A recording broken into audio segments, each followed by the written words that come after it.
दोस्तों, सोनाली फोगाट को कौन नहीं जानता। सोनाली फोगाट जो अपने ही पीए के हाथों मारी गई। जी हाँ, ठीक वैसा ही एक और केस दोस्तों देखने में आया है, जहाँ पर श्रद्धा जो कि अपने बॉयफ्रेंड के साथ लिव इन में रह रही थी आफ्ताब के साथ, उसी आफ्ताब ने श्रद्धा के कर दिए 35 टुकड़े।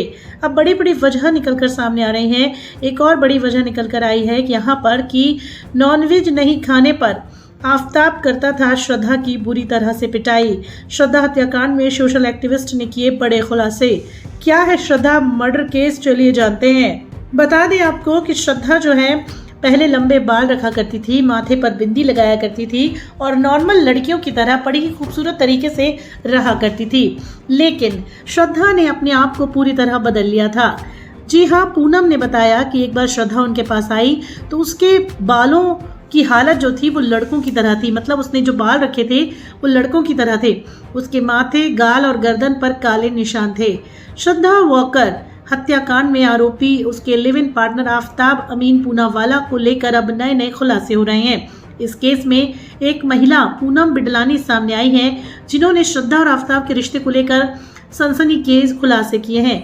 महाराष्ट्र के पालघर जिले के नाला सुपारा इलाके की रहने वाली पूनम का कहना है कि वो सोशल एक्टिविस्ट हैं।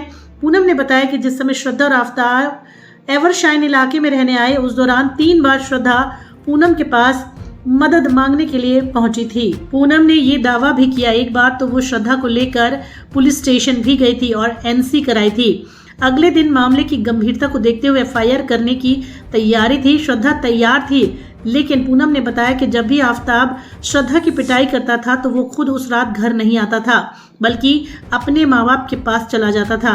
इसके बाद आफ्ताब के माता पिता फिर से श्रद्धा को कन्विंस करने में लग जाते थे।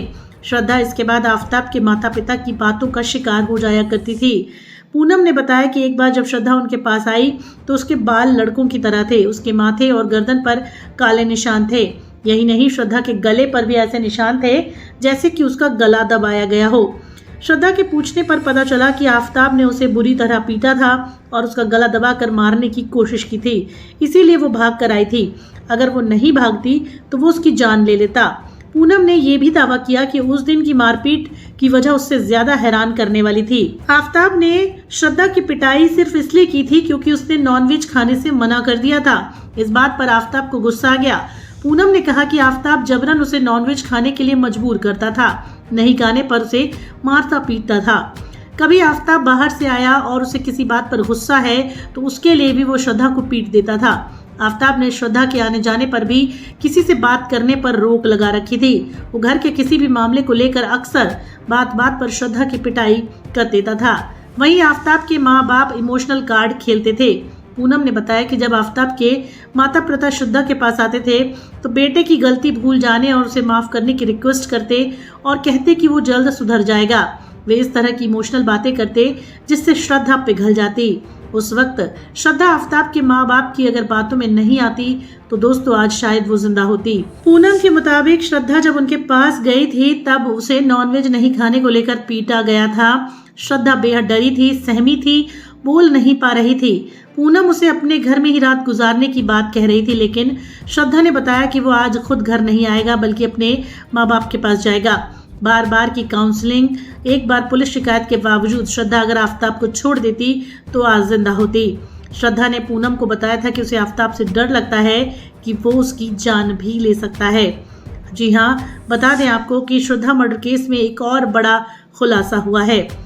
आफ्ताब ने बताया कि कैसे हुआ श्रद्धा के साथ ये सब कुछ।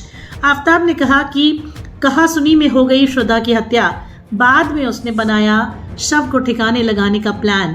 आफ्ताब ने पुलिस को बताया कि उसने हत्या करने के बाद श्रद्धा के कपड़े छतरपुर के कचरे के डिब्बे में फेंक दिए, साथ ही उसका मोबाइल फोन मुंबई जाते समय एक नदी में फेंक दिया। दिल्ली के बहुचर्चित श्रद्धा मर्डर केस ने पूरे देश में सनसनी फैला रखी है।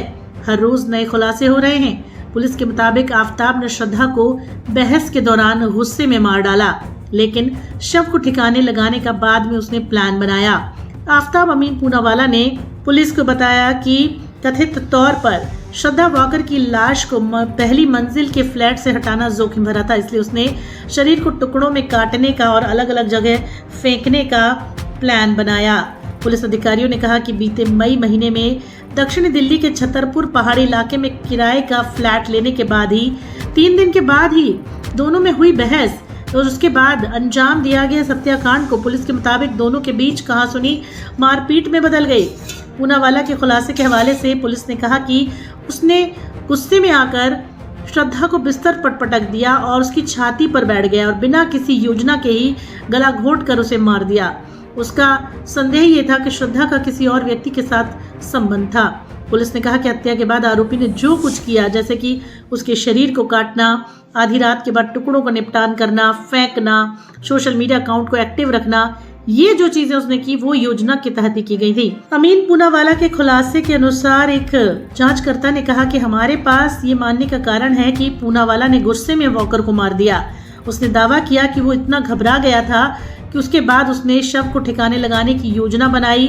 पूरी रात उसने डेक्स्टर सहित टीवी शोज देखे, कई चीजों को याद किया, फिर उसने ये सब कुछ किया। वहीं उसने बॉडी को काटने के लिए, टुकड़े करने के लिए 19 मई की सुबह 10 बजे वो बाजार गया और वहां से वो बर्तनों की दुकान से 150 रुपए में एक हैक्सा और 3 धातु काटने वाले ब्लेड लेकर आया। अधिकारी ने कहा कि उसने काले प्लास्टिक कचरा डालने के बैग खरीदे और नगद भुगतान किया। उसने ये भी पता लगाया कि बॉडी के अंगों को कैसे संरक्षित किया जाता है और आफ्ताब ने दुकान से 19,000 रुपए का एक रेफ्रिजरेटर खरीदा, ऑनलाइन पेमेंट किया। 1 घंटे के भीतर फ्लैट घर पर पहुंचा। उसने ये सुनिश्चित किया कि फ्रिज को घर ले जाने वाले मजदूर फ्लैट के अंदर ना आ सकें, आवाज बाहर ना जाए, इसलिए पानी की टूटी चालू रखी। और उसने पानी का ज्यादा इस्तेमाल 2 कारणों से किया। एक तो रक्त को नाली में प्रवाहित करने के लिए, दूसरा ये सुनिश्चित करने के लिए कि जब वो शरीर को काटे तो आवाज पड़ोसियों तक ना जाए। पूनावाला ने बताया कि हैक्सा से शव को काटना मुश्किल था, उसे 2 दिन लग गए और उन 2 दिनों के दौरान वो कहीं बाहर नहीं गया, खाना ऑनलाइन ऑर्डर किया। शव के टुकड़े करने के बाद उसने अपने शरीर के अंगों को धोया और उन अंगों को भी धोया, काले कचरे के बैग में पैक करके उसने फ्रिज में रख दिया। और 21 मई को रात लगभग 2 बजे उसने अपने बैग में कुछ कटे हिस्से रखे, एक बैग रखा और फ्लैट से निकला। 1 किलोमीटर तक गया और छतरपुर पहाड़ी के शमशान घाट के पास एक जंगली इलाके में उसने अंगों को फेंक दिया। उसने शव के साथ कचरा बैग नहीं फेंका। पुलिस ने कहा कि उसने अपने फ्लैट के वापस आने वाले रास्ते में बैग को कचरे के डिब्बे में डाल दिया। और एक और जानकारी निकल कर आ रही है कि लगातार वो 3 महीने तक अंगों को फेंकता रहा और जो अंतिम अंग उसने फेंके उसमें सर शामिल था। आरोपी ने पीड़िता के कपड़े छतरपुर के कचरे के डिब्बे में फेंके। सने कपड़ों के साथ साथ हैक्सा के साथ भी उसने ऐसा ही किया और उसने कथित तौर पर अपने घर से 1 किलोमीटर दूर धान मिल के आसपास जंगली इलाके में ही फेंक दिया। श्रद्धा का फोन उसने नदी में फेंक दिया। पुलिस ने बताया कि पूनावाला के अनुसार उसने रसोई, वॉशरूम, फर्श, फ्रिज को साफ करने के लिए हाइपोक्लोरस तेजाब और फर्श की सफाई करने के लिए अन्य केमिकल का इस्तेमाल किया। फिर भी जांचकर्ताओं को रसोई से खून के कुछ निशान मिले हैं। उसने बताया कि वॉकर की हत्या के बाद उसने सेल फोन चालू रखा, उसके दोस्तों को मैसेज भेजने के लिए इंस्टाग्राम अकाउंट का यूज किया। 31 मई के बाद उसने श्रद्धा का सेल फोन बंद कर दिया और मुंबई जाते समय उसने एक नदी में फेंक दिया और मुंबई से लौटने के बाद वो गुरुग्राम के एक कॉल सेंटर में काम भी करने लगा। बता दें कि 20 दिन पहले आफ्ताब के परिवार ने घर कर दिया था खाली। जी हाँ, मुंबई का घर उन्हें भी थी क्या, इसकी जानकारी दोस्तों एक और बड़ी अपडेट आ रही है, इसके बारे में आपको बताएंगे अगले वीडियो में। फिलहाल इस वीडियो में इतना ही। धन्यवाद।